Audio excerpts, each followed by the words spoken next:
जैसा कि last episode में हमने देखा कि टैंग शैंग और बाकी सबकी ओपोनेंट इस बार कैंग हुई स्कूल है और ये वही स्कूल है जिसने शुरुआत में टैंग शैंग से लड़ाई की थी और मिस्टर ज़ाई इनकी लड़ाई में आए थे और कैंग हुई स्कूल के लीडर को कूट डाला था।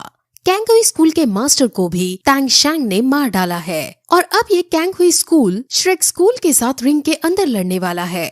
टैंग शैंग और बाकी सब अब रिंग के अंदर जाने लगते हैं, लेकिन तभी रास्ते में फैंग जियाओतियान उन्हें रोक लेता है। फैंग जियाओतियान वही लड़का है जिसे टैंग शैंग को हराने का बोला गया है, क्योंकि अगर टैंग शैंग को वो हरा देगा तो उसकी मनपसंद की लड़की उसकी गर्लफ्रेंड बन जाएगी। अब वो उनसे भी सेम बात कहता है और टैंग शैंग और बाकी सब समझ जाते हैं कि ये जरूर कोई मेंटल केस है। अब फिर रिंग के अंदर दोनों टीम एक दूसरे के सामने लाई जाती हैं और वो अपनी अपनी सोल पार सबको दिखाती हैं। कैंग हुई स्कूल के अंदर 7 लोग थे जो बैटल को लड़ रहे थे और वो सातों मिलकर एक फॉर्मेशन बनाते हैं। इस फॉर्मेशन का नाम 7 in 1 martial soul fusion skill है। अब ओपोनेंट टीम पहले तो टैंग शैंग और सभी के पास फॉग छोड़ देती है, जिस वजह से टैंग शैंग और बाकी सब कुछ देख नहीं पाते और फिर वहाँ इल्यूजन क्रिएट करके उन्हें उलझाने लगती है। टैंग शैंग की टीम को पता ही नहीं चल पाता कि उसे अटैक कहाँ से करना चाहिए, क्योंकि ओपोनेंट टीम को तो छोड़ो, उनको खुद के टीम मेंबर्स नजर नहीं आ रहे थे।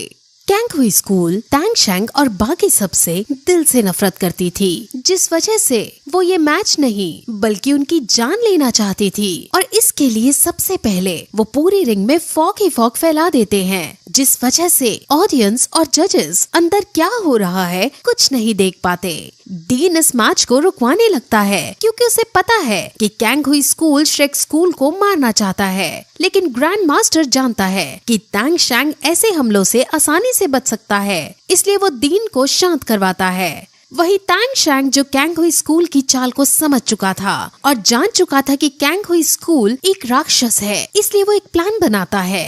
कैंग हुई स्कूल के बच्चे इल्यूजन्स को पैदा करते हुए सभी टीम मेंबर्स के पीछे जाकर उन्हें चाकू मारने लगते हैं, लेकिन तभी टैंग शैंग अपने दोस्तों को अपनी ब्लू सिल्वर प्लांट से दूर फेंककर आसपास कई सारी एनर्जी छोड़ देता है और वो इतनी हाई इंटेंस एनर्जी छोड़ता है कि कैंग हुई स्कूल के बच्चे घायल नहीं बल्कि बेहोश हो जाते हैं। वो अब कई सालों तक रिकवर नहीं होने वाले हैं। अब वहाँ से फॉग हटता है और टैंग शैंग भी इंजर्ड होने की एक्टिंग करने लगता है। उसके टीम मेंबर्स भी समझ जाते हैं और वो टैंग शैंग की तरह घायल होने की ऑस्कर लेवल की एक्टिंग करते हुए बाहर आते हैं। सबको लगता है कि कैंग हुई स्कूल मर गया है, लेकिन रेफरी देखता है कि उसकी सांसें चल रही हैं। लेकिन सभी टैंग शैंग को बहुत क्रूएल बता रहे होते हैं, लेकिन एक पक्ष ये भी कहता है कि टैंग शैंग क्रूएल नहीं है क्योंकि इस फाइट में वो भी घायल हुआ है और ये किस्मत की बात है कि कौन कितना ज्यादा घायल हुआ है। यानी टैंग शैंग ऐसा करके सिंपैथी ले रहा होता है। हालांकि जो कुछ टैंग शैंग ने किया वो ऑडियंस देख नहीं पाई थी क्योंकि वहाँ पर फॉग ही फॉग था, लेकिन उन्हें थोड़ा अंदाजा था। अब टैंग शैंग वापस आने लगता है, लेकिन डीन फ्रांडर उसे बताता है कि क्योंकि उनकी जान जाते जाते बची है इसलिए तुम पर अटेम्प्ट टू मर्डर के केस में इन्वेस्टिगेशन होगी और यहाँ एक कमेटी बिठाई जाएगी जो तुमसे पूछताछ करेगी। जिस पर जब टैंग शैंग ये पूछता है कि मैं उनके सामने क्या जवाब दूं, तो डीन कहता है कि तुम उनसे कहना कि तुम्हें कुछ नहीं पता है। वहाँ फॉग ही इतना था कि किसने कब और कौन सा अटैक किया कुछ पता ही नहीं चला। अब ऑर्गेनाइजेशन कमेटी आ जाती है और इसके अंदर सैलस और निंगरोंग के फादर सुनवाई करने वाले बनते हैं। निंगरोंग के फादर तो टैंग शैंग के प्रति सिंपैथी रखते हैं, लेकिन सैलस टैंग शैंग से नफरत करता है और वो कैसे न कैसे करके श्रेक स्कूल से निकलना चाहता है। सैलस उस पर इल्जाम लगाने लगता है कि तुमने उन्हें मारने की कोशिश की है, लेकिन डीन ऑस्कर लेवल एक्टिंग करते हुए उन्हें समझाता है और कहता है कि हमारे बच्चे भी इस मैच में घायल हुए थे और जैसे तुम्हें भी कुछ नहीं पता चला कि आखिर वहाँ क्या हुआ था, ऐसे ही टैंग शैंग और बाकी बच्चों को भी नहीं पता चला कि ये सब वहाँ हुआ कैसे। सैलस उनकी चाल को समझ जाता है और वो उनसे यहाँ से जाने को कहता है, लेकिन तभी डीन टैंग शैंग को बुलाता है और टैंग शैंग भी घायल होने की एक्टिंग करता हुआ उनसे मना करने लगता है, लेकिन सैलस अब भी नहीं मान रहा होता है और तभी वहाँ ग्रैंड मास्टर आ जाते हैं। ग्रैंड मास्टर उसके सामने टियान हाउ का दिया हुआ बैज फेंकता है।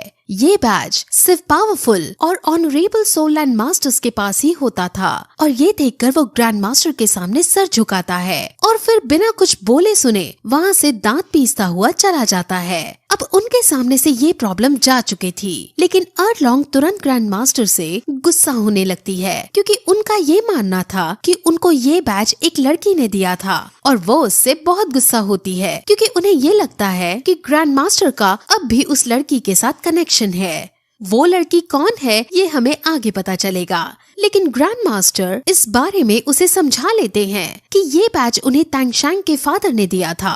अब तैंगशैंग अपने आने वाले 2 मैचेस को डिनाई कर देता है क्योंकि वो ये दिखाना चाहता था कि वो बैडली इंजर्ड है, जिसके बाद 2 मैचेस में बिना खेले ही अपनी हार घोषित कर देने वाला तैंगशैंग अब तीसरा मैच खेलने का डिसाइड करता है और तीसरा मैच उसका टुआनशी स्कूल के साथ है। श्रेक स्कूल के सारे बच्चे रूम में होते हैं और तभी वहाँ फैंग जियाओ फिर से आ जाता है और उन्हें पकाने लगता है और कहता है कि कुछ मैचेस बाद तुम्हारा मुझसे कंपटीशन है जिसमें मैं तुम्हें हराऊंगा। वो अपनी बचकानी हरकतों से टीम मेंबर्स को भी तंग करने लगता है।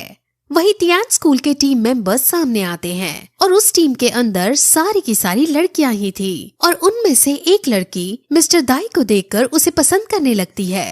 अब श्रेक स्कूल का ये प्रीलिमिनरी राउंड्स का आखिरी मैच होने वाला है और अगर वो इस मैच को जीत जाते हैं तो वो प्रमोट कर दिए जाएंगे। उनका मैच तियानशुई स्कूल के साथ है जिसके अंदर सभी गर्ल्स हैं और इसलिए ताइलोंग थोड़ा शर्माने लगता है और सब बच्चे हंसने लगते हैं, लेकिन क्विन मिंग समझाता है कि हमें लड़कियों को हल्के में नहीं लेना चाहिए क्योंकि वो पहले से लगातार मैच जीतती आ रही हैं और वो बहुत स्ट्रॉन्ग टीम है। अब फिर वो रिंग के अंदर आती हैं और उनकी एंट्री देखने लायक होती है, जिसके बाद श्रेक स्कूल के सारे बच्चे भी रिंग के अंदर आते हैं। अब होस्ट उन दोनों टीम्स का एक शानदार इंट्रो सबको देती है, जिसके बाद अब उनके बीच फाइट शुरू होती है।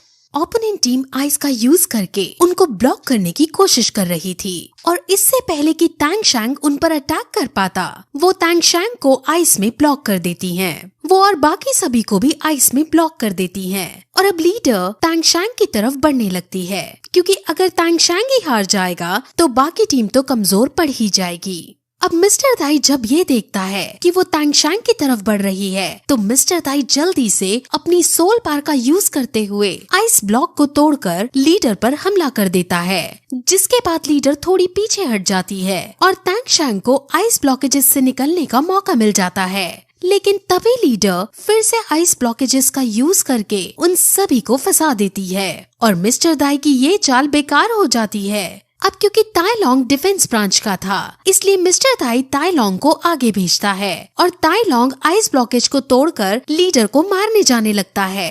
ताइलोंग का डिफेंस बहुत स्ट्रॉन्ग था, जिस वजह से उसका अटैक उस पर काम कर रहा था।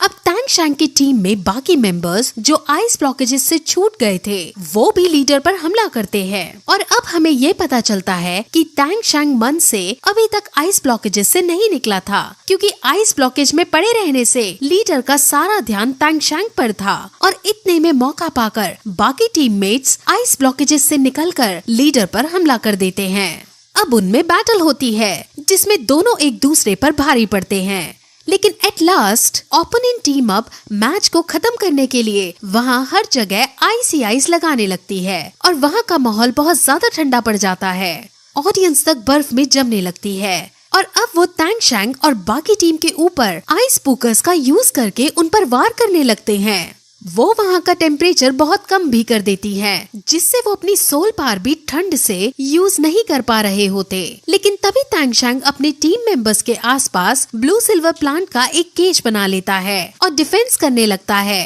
असल में उसने हार्ट सेपरेशन कंट्रोल टेक्निक सीख ली थी, जिस वजह से वो अपनी सारी सोल पावर सिर्फ डिफेंस के लिए यूज करता है और अच्छे से डिफेंस कर पाता है।